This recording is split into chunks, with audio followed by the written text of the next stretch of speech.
So this is the original plug.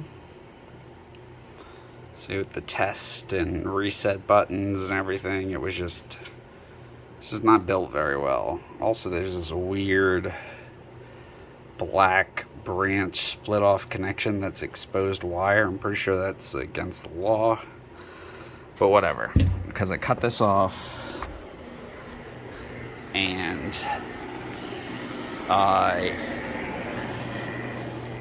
just used a $5 Lowe's plug to put the 3 wires back in, and now I have my running 10,000 BTU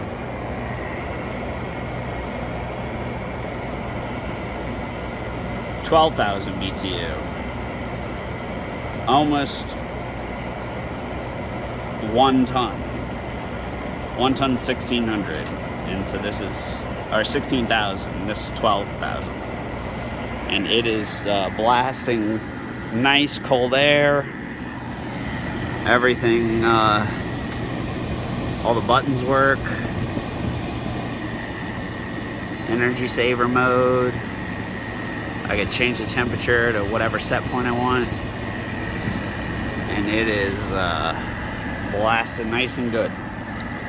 You can see too, on the inside, here's the filter. It's like a brand new filter, and then little to no corrosion or anything on any of the cooling fins. So there you go. Probably, the 6,000, 5,000 to 6,000 BTU, this is actually, it's cold air that I feel here. The 5,000 to 6,000 BTU units run, you're starting around $250, $300. 10,000 BTUs, $400, $500 easy. This one cost me a $5